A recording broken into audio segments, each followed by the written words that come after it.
Board of County Commissioners, so please be respectful of that. We're going to make sure that citizens still have their right to go do business today, while you all have your right to be here and listen to this meeting. So with that, I just want to make sure that if people do get unruly, we are going to ask them to leave because we want these folks to have their business taken care of. But the main thing is we want to make sure that you're all comfortable. There is limited seating in here. If more people arrive and we have seats, I'll ask you to maybe hold your sign versus taking up a seat. And then once it's just to the point where there's no more room, we'll ask people to stand out in the hallway. And there's no way for us to actually push that information out there in terms of the microphones, but we'll do the best we can. So thank you. Hope you enjoy it. Thank you, board, Mr. Chair, and Nikki. I'll turn it over to you. Hey, Sheriff, I got a question for you. Okay, if there's supposed to be if there's a mandatory wearing of masks, why aren't all your officers wearing them? There is not a mandatory order to wear a mask. I thought I read some sign that said July 4th, Governor Little said there was. There is not a mandatory order to wear a mask. You're in Canyon County right now. You're not in Boise.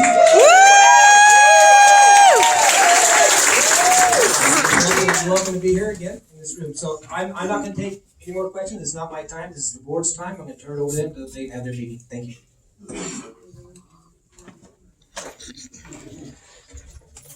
Okay, thank you all. A couple of quick items before we get started. My name is Ashley Anderson. I'm a health education specialist and PIO with Southwest District Health. I will be moderating the Zoom side of today's virtual component. Please note the following. Please be mindful of your conduct in today's meeting, as this meeting is being recorded and will be made available for later viewing. If it is available, and should be, for later viewing, it will be available on our YouTube channel and likely the Southwest District Health website, so stay tuned for that. We are not accepting public comment during today's live meeting. Please refer to the meeting notice and agenda. We welcome email comments, questions, and feedback to publichealthidaho@phd3.idaho.gov anytime. Let's see, please direct any virtual or Zoom-related questions, comments, or concerns to the moderator myself. That applies to our virtual or distance attendees today. And I think with that, now I can turn it to Commissioner Elliott to begin today's session. There's nothing additional. Hey, thank you. I started too quickly. Appreciate Sheriff Donahue. Appreciate his remarks this morning. We do have business that we need to conduct. We've been trying to do this for a while. So I will reiterate that we are not taking input at this present time from the public. We've already done that. I'm a poor speaker, so I'm a farmer and I'm a master electrician. I'm really not any kind of a public person, other than the fact that I am a county commissioner. As well as these folks here, everybody's that direction except for Dr. Summers, who is also a member of the board. Today we have, if you've looked at the agenda, we have some things on the agenda, and that is all that we're going to cover. That's all we're allowed to cover by our meeting laws, is what is on the agenda and the way that it is shown. So if there's something there that's shown as an action item, this is just for your information, we can vote on it as an action item or take action on it. If it's there as an informational item, we just receive information from whomever. That the chair, I don't know if you remember some of the old movies that where there was the statement, "It's good to be king." I'm not kidding, but I do get to choose and allow certain things at this meeting. So with that, we're calling this meeting to order. I'm not a big gavel guy, just assume that it's happened. Anyway, the meeting is now called to order. And to start with, we will have the Pledge of Allegiance like we always do. Today I would ask Commissioner Dale if he would lead us in the Pledge of Allegiance.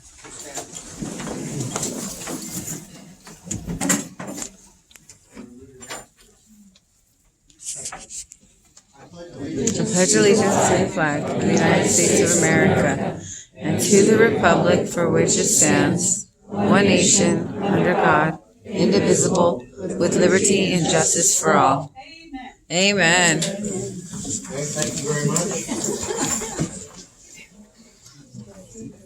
Okay, right now I will turn the time over to Nikki. She has an overview of the public comments that have been submitted electronically to the Southwest Health District. I'm sure every one of the commissioners have received a myriad of comments in this last period of time. My phone's been smoking. I might have to get a new one.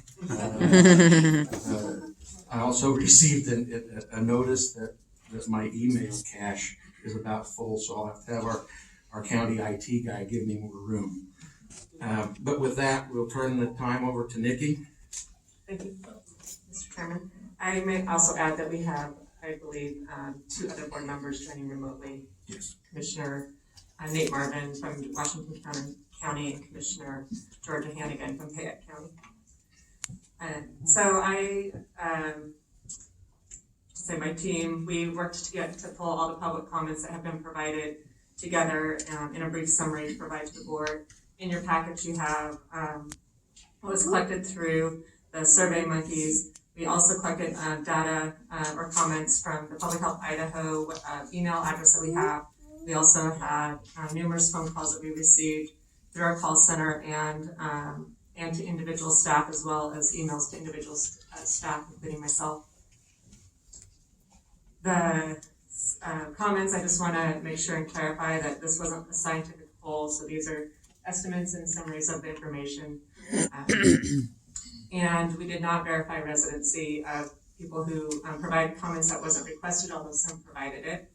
And based on who did provide it, we had comments from Adams, Canyon, Gem, Fayette, Hawaii, and Washington counties, as well as residents from across the state. We had over 1,300 public comments in our Survey Monkey that we had posted out onto our website. And we, in summary, most of the concerns were around mandatory face coverings. In general, I divided the feedback from kind of mandates versus non-mandates of public health measures to mitigate the spread of COVID-19. And we had roughly about 58% of comments that were opposed to mandating face coverings and other public health mitigation strategies. The overarching themes that we pulled from the comments were included individuals should have the right to choose and make informed decisions, concerns that mandates are unconstitutional and an overreach of government, concerns for safety and the effectiveness of face coverings and the false sense of protection some may provide. There were comments about recommending but not mandating face coverings, recommending face coverings in indoor spaces and for staff and students. Move to stage 3, which, as many of you know, was not, there was no mandate for face coverings. So I think that's the direction of that comment, or those comments related to that. CDC recommends face coverings and do not mandate 1 person per 64 square feet when space is limited or defined in a defined space. And I might just step back to and characterize some of the general comments. Most of them came from general members of the public. They didn't identify like their backgrounds or occupations. And then we had a large number of people who are educators and I think just concerned about schools starting and what the impact of COVID-19 will have on their operations in the school setting, and then also from healthcare providers and in terms of clinics, long-term care facilities, and hospitals.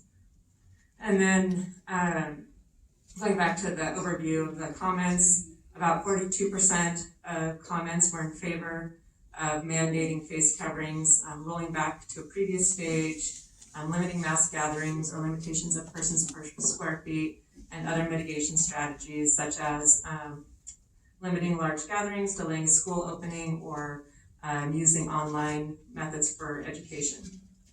And the overarching themes in those comments were evidence-based mitigation strategies are known and effective. They provide for a safer community environment.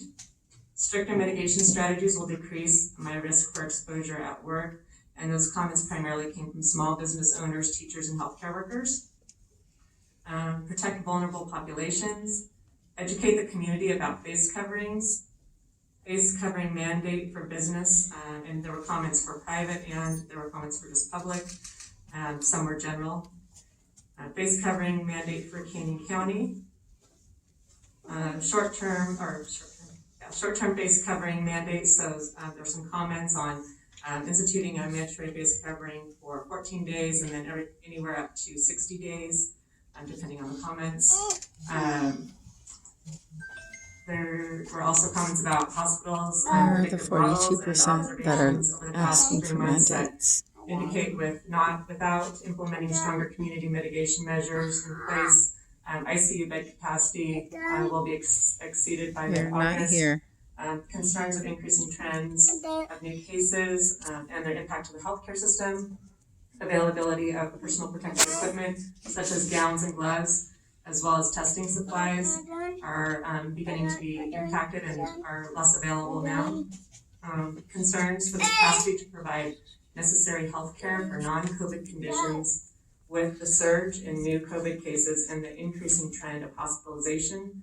So, meaning that at this point, some of the hospitals in our region are needing to postpone elective procedures or outpatient services, or are concerned that that will be happening very soon, meaning the next 2 to 4 weeks. And healthcare provider fatigue and healthcare provider staffing shortages due to illness or exposures are impacting operations.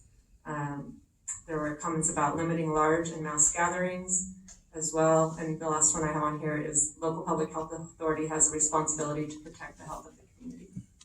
And that summarizes largely the 1,300 comments that we received both for and against mandates or relating to public health mitigation strategies in our region. Okay, is there any board members that have questions or comments for Nikki on what she's provided? Okay. Before we get to go, starting on our discussion, I would like to, as a board member personally, not as the chairman, take just a second to describe to you folks so that you understand, and I think, and pretty much I think board members already know my direction on this, but as a member of the board of Southwest Health District, I was put in this position by the other two commissioners in our county, as were every other board member except Dr. Summers, who is not a commissioner. Anyway, with that, I was put into this position, and in this position, I think that in this particular meeting, what I am looking to do, what I think is our responsibility, or my personal responsibility, is to make sure that people who need to be able to receive medical attention can do so when they need it. And to me, that is the main responsibility that I see. We have an uptick, a surge, a spike, whatever you want to call it, in the number of cases in, I think, every county that's in our district. We have certain people who are able to predict these trends better than I, because they're trained that way. That's their specialty. Within within Southwest Health District, there's a lot of people that have different jobs, different specialties, different training, as well as the predictions from the hospitals and medical facilities. But I come down to the point of what needs to be done, or are there anything that needs to be done? You know, I want to look at all the evidence to make sure that these people, who might be me, might be my wife, my kids, my grandkids, your family members, whoever, at some point with what's happening, most of us are going to need, I won't say most of us are going to need, but we'll at least be exposed to unless there's a development in vaccine real quick. But anyway, there's going to be people that need to have medical attention. And that's my personal thing, is how many of those people can get the medical attention that they need? At the present time, everybody can. And that's the only thing that we're really looking at. Well, perhaps by income or whatever, I don't know. You know, I see heads saying no, that they can't. But at least the available spaces exist at the present day at the medical facilities. So that's the direction that I'm coming from. What can we do? What do we need to do? Is there anything we need to do? And if so, what is the least, anything that you do puts some imposition on folks. We realize that. We wouldn't want to do that, but I think that's our responsibility, is to look out for the health of those people that need to have these things. So that's my particular direction. If the board members wish to have any other statement as to what they are trying to do with this particular meeting, I'm not talking about, there's a lot of things that the health board does that's different that we're not talking about today. We're not going there. Basically, it's just these three things that are on the item that agenda today. So with that, I would invite, if the board members have anything they'd like to add on their own personal, I'll give them a couple of minutes each, and if not, then we'll go right on into our discussion.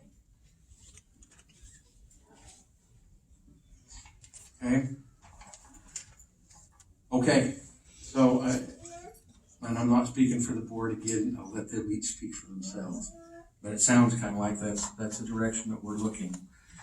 Okay, so we need to start the discussion of possible decisions regarding mitigation strategies in order to spread to slow the spread of COVID-19, possibly also to limit exposure to high-risk populations. And some of these, the first one is a recommendation to wear a face covering when Southwest Health District COVID-19 health alert level is at or above yellow, which is low in public areas.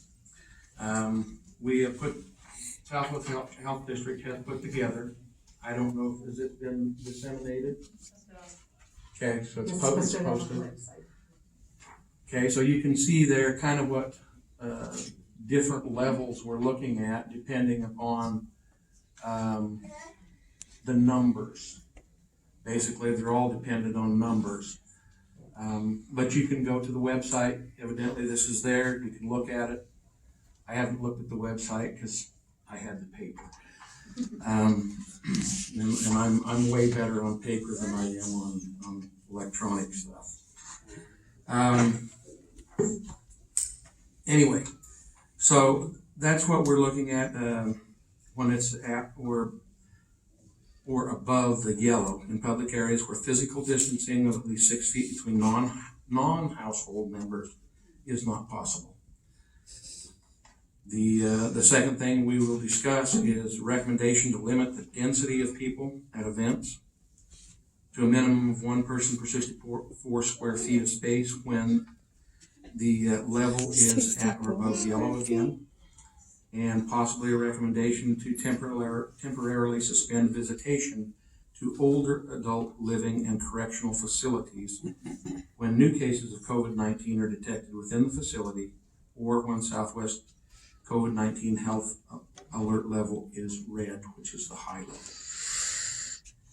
There are, the last one especially hits home to me. I have both family members and good friends who are at high risk in some of these nursing home facilities. As of present time, none of them have got sick, but there have been people in some of those facilities that have, and they all have health problems, or they wouldn't be there. Anyway, they can't take care of themselves.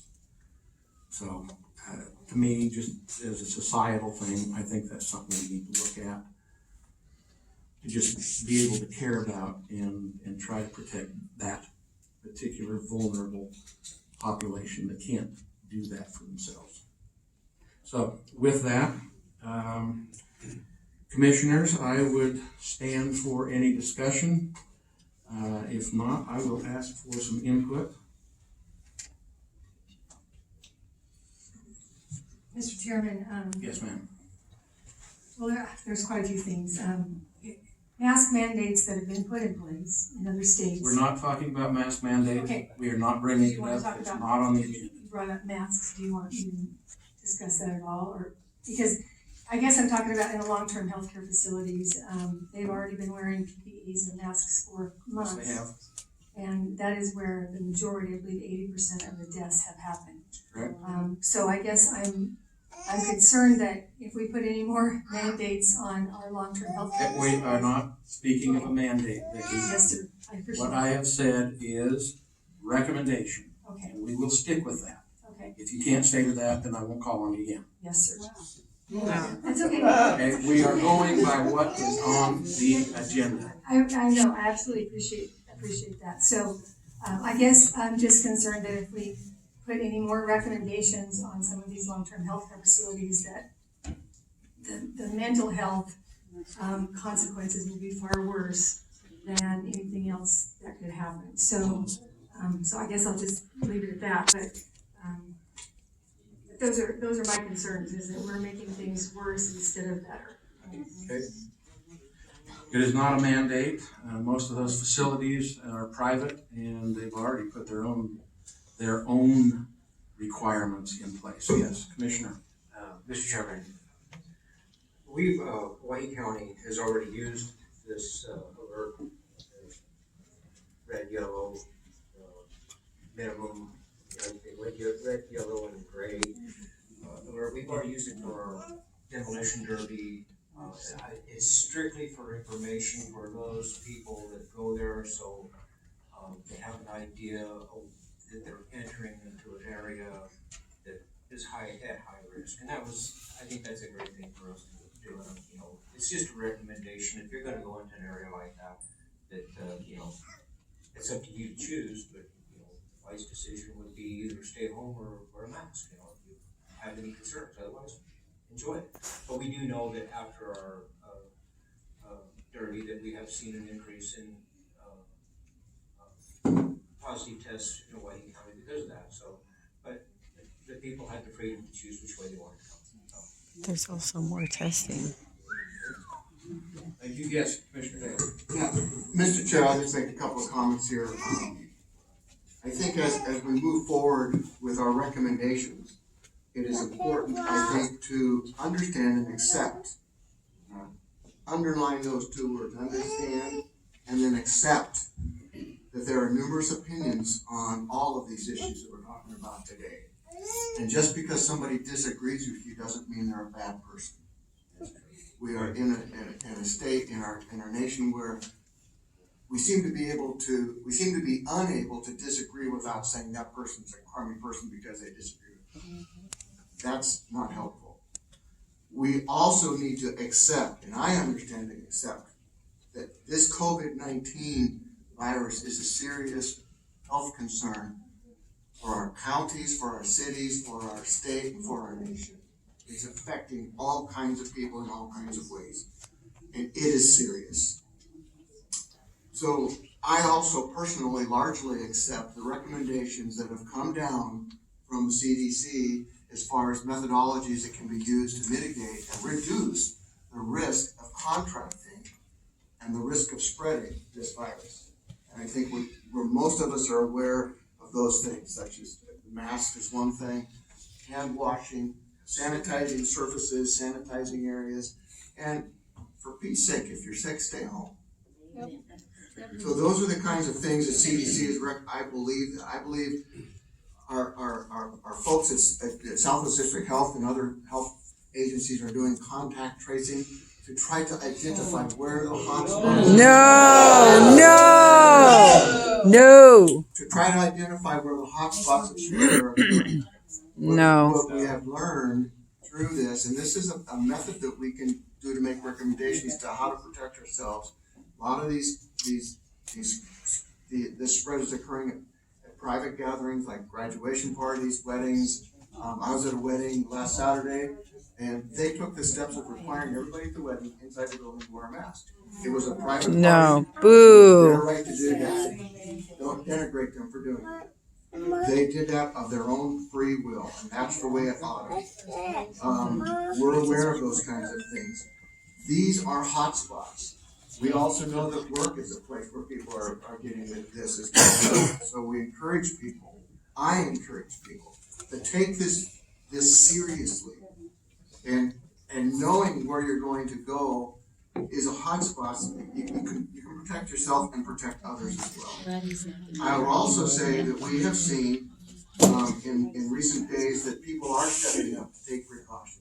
We have seen this week that private businesses such as Walmart and Red Meyer and Costco was weeks ago, I guess. But businesses are stepping up, and they have the right to say what conditions will be met to enter their facility. We've seen no shirt, no shoes, no service often, and that infringed on a lot of people that wanted to go barefoot this summer. This is their right to say what they want to require to enter their facility. So And that should go all the way around. And it should be there, not in the hands of government. That's my opinion. I believe that we need to do things that are positive and make positive statements and positive. We have to work together on this. If we don't, we're gonna see consequence. And so that's my statement, Mr. Chair, that we're all in this together. Let's do the things we know that work to help contain this. Okay, thank you. Anything else, Dr. Summers, or anybody that, two commissioners that's on Zoom? Yeah, Mr. Chairman, Yes, Nate. I'd just like to echo, everything that's been said so far, and I'm not gonna repeat everything that's been said, but I am glad to see these recommendations, and I can go along with them. And I think we need to be diligent in our efforts. We've got school starting in a few weeks, and there's a lot of what ifs affecting our school children, our teachers, our education system. So I think we do need to be diligent and try to get this under control. And hopefully this is a good start towards that. Okay, thank you, Nate. Appreciate it. Yes. I have one more thing I would like to make very clear. I'm very Christian, so I want to make this out. The good Lord says that we are to love our neighbors as we love ourselves. So I think that it's very, very important that when we go outside or we're around other people, that we respect and love those people as the Lord requests us to do, and that we do the right thing. And if that puts, I personally, if I'm going to be around a lot of people, which I didn't realize it was going to be like this here, but I have the opportunity to wear a mask or not wear a mask. I think it's my responsibility to be careful and not to spread something to anybody else. And so I think that's something that everyone needs to look at when we're doing this. We look at loving our neighbors as we love ourselves. And that's as far as I go. Okay, thank you. Okay. Yes. So, there's lots of information regarding this, and on both sides of the fence, I will argue that the vast majority is for masking, social distancing, washing hands, etc. But you can interpret this information differently. I personally think we've already had, and in 2 months, 3 months, there may be a whole bunch of different opinions about this. But I think we've had a wonderful experiment already with this. Experiment. And it hit New York, and the government got shut down, and we had social distancing and etc. The rate of COVID dropped dramatically. Oh, come on. Come on. What's happened? The COVID rates have gone up dramatically. Whatever. Okay, we're not taking that. And, you know, either the meeting will disband, we'll stop it, Wow. or if these folks feel like they need to, clear this out, then we will. Wow. I think The lady in that, the gray jacket finish speaking, because she's I the think only one that this, you cut off. sir, You didn't allow her to speak. Sheriff, would you remove that man, please? Wow. Wow. Immediately from the Why beginning, couldn't we the were lady in not the going gray to jacket allow this. I'm not gonna let this meeting She turn was into saying a something that circus. he didn't want to hear. Wow. I can't sit here and listen to the meeting. If you can listen, that's fine. If not, we're not gonna take any more outbursts. But the lady, I just wanted to hear. Okay, you're done. Wow. I won't say another word, I promise. Okay, thank you. Okay, Commissioner Hannigan, did you have anything to add? I will say I agree with most of everything that's been said this morning. Mm. I agree with you that I have some concerns about healthcare capacities. I'm glad to see that these are recommendations on our agenda. That's about all I've got to add right now. Okay, thank you. Yes, Vicki. Yeah, from reading all the hospital data, it looks like they're only about 50% full. At the present time, let's go. Present time, yeah, and I guess I would like to note that so far, nobody's models have been correct. Yep. Woo. Yep. That's right. The numbers went up for 6 days and they have gone down for the last straight 4 days. Mm-hmm. So I would think- Woo! I mean, we can make recommendations, but, nothing has been exact or correct. The numbers have gone up, they've gone down, the recommendations have changed, they've gone back and forth from masks to no masks. And I can tell you that mask wearing for a whole lot of people does not work out well.